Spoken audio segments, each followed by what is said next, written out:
सुप्रभात मंडळी. मी नीलिमा पटवर्धन आणि आपण सध्या वाचत आहोत श्यामची आई हे साने गुरुजी लिखित पुस्तक. आज 30व्या रात्रीची गोष्ट आपण वाचत आहोत. शीर्षक आहे तू वयाने मोठा नाहीस मनाने. सुरू करते. मे महिन्याची सुट्टी संपवून मी दापोलीत शिकावयास गेलो. शाळा सुरू झाली, पावसाळाही सुरू झाला. तप्त जमिनीला मेघ शांतवू लागले. तापलेल्या जमिनीवर पाणी पडे आणि कसा सुंदर वास सुटे. नवीनच पाऊस सुरू होतो तेव्हा मातीचा एक रम्य सुंदर वास असतो. गंधवती पृथ्वी या वचनाची त्यावेळेस आठवण येते. फुलाफळात जो रस आणि जो गंध असतो, एक प्रकारचा स्वाद असतो, तो पृथ्वीच्याच पोटातला. घरून दापोलीस येताना यावेळेस मी एक निश्चय करून आलो होतो.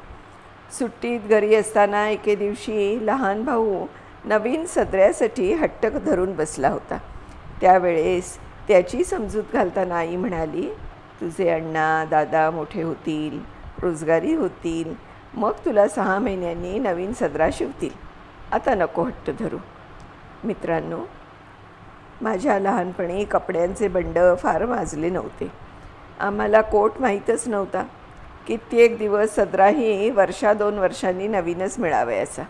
थंडीच्या दिवसात धोतर चौघडी करून गळ्याशी बांधून शाळेत जावयाचं. मफलर नव्हते, जॅकेटं नव्हती, गरम कोट नव्हते. आता शहरात तर विचारूच नका, परंतु खेड्यातूनही कितीतरी कपडे लागतात. वारा प्रकाश यांचा अंगाला जितका स्पर्श होईल तितका चांगला. वारा आणि प्रकाश यांच्या रूपानं प्रत्यक्ष परमेश्वरच आपली अंग स्वच्छ करावयास जणू येत असतो. परंतु त्या सृष्टीमाऊलीला आपण अंगास हात लावू देत नाही आणि नाना रोग शेवटी आपणास जडतात. एक रशियन डॉक्टर म्हणतो, जगातील पुष्कळसे रोग फाजील कपड्यांमुळे होतात. रशियातील मुलं फार थंडी नसली म्हणजे फक्त लंगोट लावूनच शाळेत जातात. कपडा कमी वापरण्याची वृत्ती नवीन रशिया निर्माण करीत आहे. विचाराच्या डोळ्यांनी रशिया पाहण्याचा यत्न करीत आहे आणि तसं चालण्याचंही ठरवित आहे. माझ्या धाकट्या भावाचा सदरा फाटला होता. आईनं त्याला 2-3 गाबड्या लावल्या होत्या. आपल्या भावास नवीन कपडा शिवून न्यावयाचा असं मी ठरवून आलो होतो. परंतु पैसे कुठून आणावयाचे? माझे वडील कोर्ट कचेरीच्या कामास वरचेवर दापोलीस येत. दारिद्र्य येत होतं तरी कज्जे दलाली सुटली नव्हती. व्यसनच असते तेही. काही लोकांना कोर्ट कचेऱ्यांशिवाय चैनच पडत नाही. स्वतःचं संपलं तर दुसऱ्याचे खटले चालवावयास ते घेतात. तुझा खटला मी जिंकून दिला तर मला इतके पैसे, खटला फसला तर झालेला खर्च सारा माझा, असं सांगून खटला चालवण्याची कंत्राटे घेणारे लोक मी पाहिले आहेत. वडील दापोलीस आले म्हणजे 2 आणे मला खाऊला म्हणून देऊन जावयाचे. खाऊच्या पैशातील एकही पै खाऊमध्ये न खर्चण्याचे मी ठरवले. ज्येष्ठात आमची शाळा सुरू झाली. गणेश चतुर्थीला 3 महिने होते. तेवढ्या महिन्यात या खाऊंच्या पैशांचा रुपयाभर जमला असता. गणेश चतुर्थीस धाकट्या भावास कोट किंवा सदरा नेऊन द्यावयाचा असं मी मनात निश्चित केलं. ध्येयावर डोळे होते. रोज पैसे मोजत होतो. गणेश चतुर्थी जवळ येत चालली. माझ्याजवळ 1 रुपया 2 आणे जमले होते. गौरी गणपतीला नवीन कपडे करतात.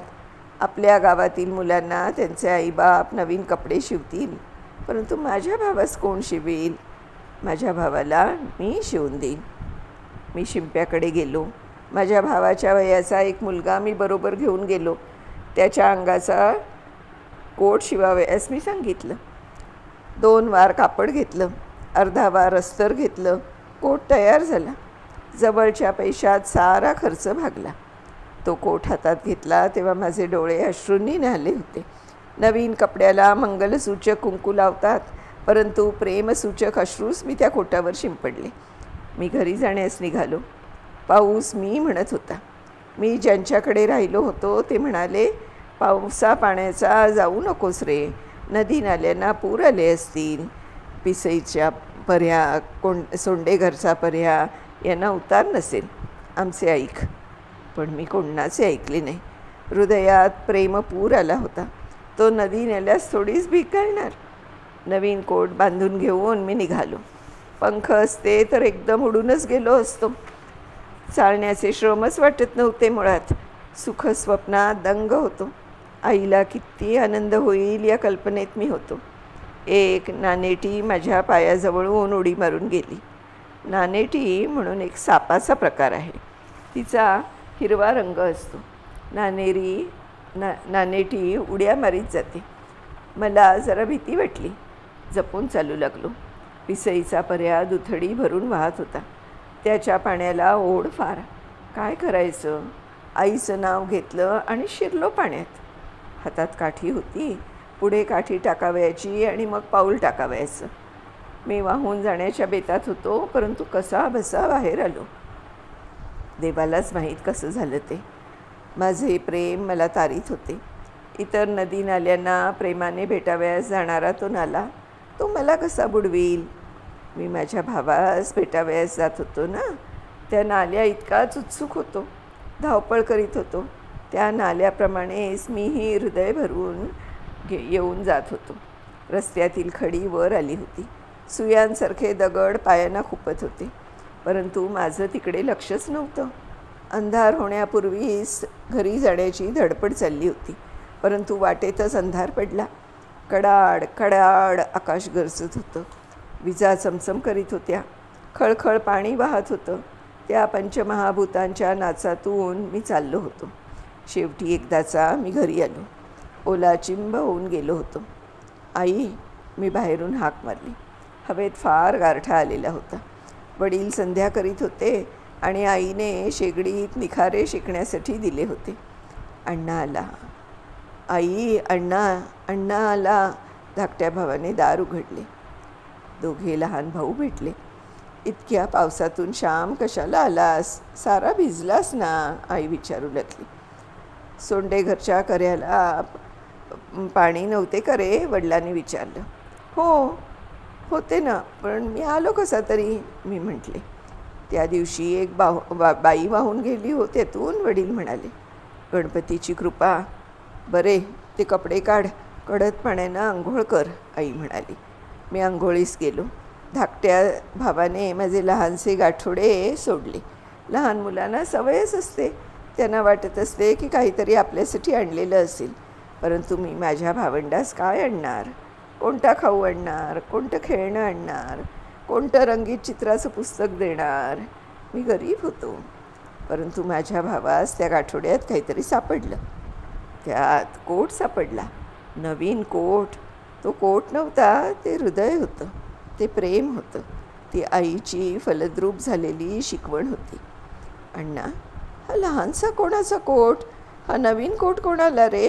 धाकटा भाऊ कोट घेऊन माझं जवळ येऊन विचारू लागला. मग सांगेन, घरात जा घेऊन, मी म्हटले.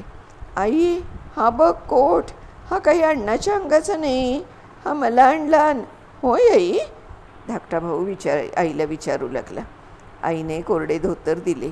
मी चुलीजवळ शेकत बसलो. आई म्हणाली, श्याम, हा कोणाचा कोट रे? मोरू जोशांकडे का द्यावायचा आहे तुला?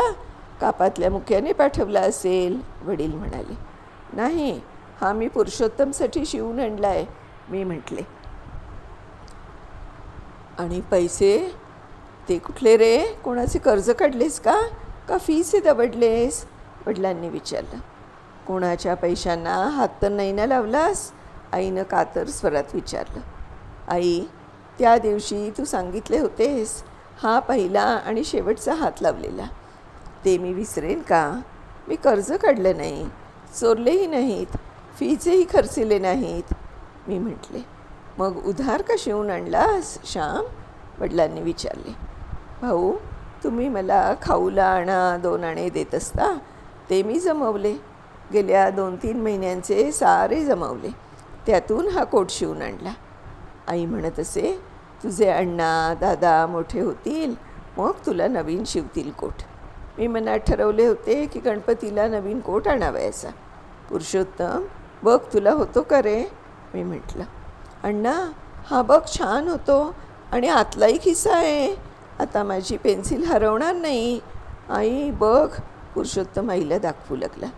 मी सांगितलेली हकीकत ऐकून आईला गैवर आला आणि ती म्हणाली, श्याम, तू वयानं मोठा नाहीस, पैशानं मोठा नाहीस, शिकून मोठा नाहीस, परंतु मनाने मोठा आजच झालास रे. हो, हेच प्रेम बाळांनो, पुढेही ठेवा. या प्रेमावर देवा दृष्ट नको कुणाची पाडू. वडिलांनीही माझ्या पाठीवरून प्रेमानं हात फिरवला. ते बोलले नाहीत. त्या हात फिरवण्यात सारं बोलणं होतं, साऱ्या स्मृती होत्या. आई, याला कुंकू लावू? पुरुषोत्तमाने विचारले. बाळ, आता घडी करून ठेव. उद्या कुंकू लावून देवांना नमस्कार करून मग अंगात घाल. हो, नवीन कोट घालून गणपती आणायला जा, आई म्हणाली. मंडळी, खरंच आपल्या लहान भावंडांना आपल्या छोट्याशा कमाईतून छोटीशी जरी वस्तू आपण दिली ना, तरी त्याचं अप्रूप त्यांनाही खूप असतं आणि आपल्यालाही खूप समाधान देऊन जातं. तर अशी ही छानशी 30व्या रात्रीची गोष्ट. उद्या 31व्या रात्रीची गोष्ट आपण वाचणार आहोतच. तोपर्यंत बाय बाय मित्रांनो.